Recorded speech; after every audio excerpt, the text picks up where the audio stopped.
আজকের রেসিপিতে থাকবে মুড়ি ঘন্ট। আর আজকে রান্নাটা করেছেন কিন্তু আমার হাজবেন্ড। চলুন দেখা যাক সে কিভাবে তার মতো করে মুড়ি ঘন্ট রান্না করে। হ্যালো ফ্রেন্ডস, আসসালামু আলাইকুম। কেমন আছেন সবাই? আলহামদুলিল্লাহ আমরা বেশ ভালো আছি।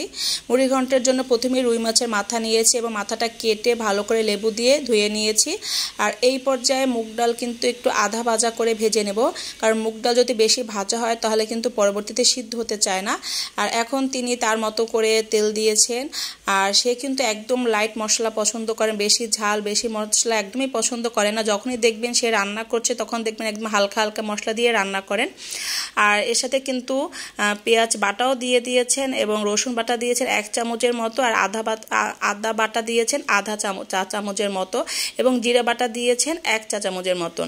এখন একটু সামান্য একটু পানি দিয়ে আবার একটু কষিয়ে নেবেন। এখন দিচ্ছেন হলুদের গুঁড়া 1 চা চামচের মতো এবং মরিচের গুঁড়া দিয়েছেন 2 চামচের মতো। আপনারা চাইলে একটু বেশি দিতে পারেন, কারণ মুড়ি ঘন্ট কিন্তু ঝাল ঝাল হলেই ভালো লাগে। এখন দিচ্ছেন 1 চা চামচের মতো ধনে গুঁড়া, আর সামান্য একটু পানি দিয়ে আবার একটু কষিয়ে নিচ্ছেন। আর এই পর্যায়ে দিচ্ছেন 2 চা চামচের মতো গরম মশলার গুঁড়া। যেহেতু উনি গরম মশলার গুঁড়াটা ইউজ করেছেন এই জন্য এখানে দারচিনি এলাচটা দেননি, আপনারা আপনাদের মতো করে দিতে পারেন। আমি আগেও বলেছি উনি মশলা কম খান বিদায় সব কিছু একটু কম কম করে দিয়েই রান্নাটা করছেন। আর এখন মাছের মাথা দিয়ে ভালো করে মশলার সাথে কষিয়ে নিচ্ছেন। আর যে ডালটা ভেজেছিলাম ওইটা কিন্তু আমি কিছুক্ষণ ভিজিয়ে রেখেছিলাম, ওইটা ডালটা ছেঁকে এখন দিয়ে দিচ্ছি। আর এর সাথে দিয়ে দিচ্ছে আলুটা পুরাটাই আপনারা স্কিপ করতে পারেন। আমি আলু দিয়েছি বাবুদের জন্য, আর আমার ছেলে বলেছে সে আলু দিয়ে খেতে চায়, তো ওর জন্য আলুটা দেওয়া। আর আমরা যে খাবারটা খাই এটার ম্যাক্সিমাম খাবারই ওরাও খায়, আর ওরাও রাতে রুটি খায়। আর এই রান্নাটা হচ্ছে রুটি দিয়ে খাওয়ার জন্য। এই তো ভালো করে কষিয়ে এখন ঢেকে দিলাম।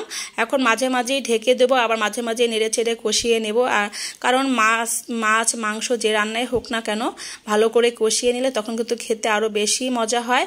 আর মাছের যে আঁশটা গন্ধটা থাকে ওইটা কিন্তু তখন আর থাকে না। আর আমি কিন্তু মিডিয়াম আঁচে রেখেছি। এই পর্যায়ে আবার একটু ঢেকে দিলাম, আবার একটু ঢাকনাটা উঠিয়ে আবার একটু নেড়ে চেড়ে দিব। আর এখন দিয়ে দিচ্ছি গরম পানি। আর অবশ্যই আপনারা গরম পানিটাই ইউজ করবেন, কারণ যেহেতু ডালে ঠান্ডা পানি দিলে তখন ডালটা আরও কেমন থেতলে যায়, যেটা সিদ্ধ হতে চায় না। আর এই পর্যায়ে মাছটা একটু ভেঙে দেওয়ার চেষ্টা করতেছেন উনি, কারণ মাথাটা ভেঙে দিলে এর ভিতরে মশলাটা ঢুকে যাবে আর ভালো করে সিদ্ধ হবে ভিতরটা। আর এখন দিয়ে দিচ্ছেন কয়েকটা কাঁচামরিচ আর 3-4টার মতো এলাচটা একটু আগে দিলেই ভালো হয়, ওনার মনে ছিল না এজন্য আর দেওয়া হয়নি, আমরা একটু পরে দিয়ে দিয়েছি। এই তো রান্নাটা কিন্তু হয়ে গেছে, কালারটা কিন্তু খুবই সুন্দর হয়েছে। আর ঠান্ডা হলেই কিন্তু তখন ঘন হয়ে যাবে। আমরা একটু ঝোল ঝোল দেখে উঠিয়েছিলাম, পরে দেখবেন একদম ঠান্ডা হয়ে একদম জমে যায়। আর এই পর্যায়ে আমি রুটিটা বানিয়ে নিচ্ছি। আর আমি এভাবে করে রুটিটা রেখে দিই, এই জন্যই আপনাদের প্রসেসিংটা দেখাচ্ছি। এভাবে করে রুটি ঢেকে রাখলে প্রায় 1 ঘন্টার কাছাকাছির মতো গরম থাকবে, সফট থাকবে, কারণ রুটি বানালে সাথে সাথে সবাই খেতে চায় না, এই জন্য আমি এভাবে করে রুটিটা রেখে দেই। এই তো আমার মুড়ি ঘন্টটা হয়ে গিয়েছে। আমি এখন জিরার গুঁড়া দিচ্ছি।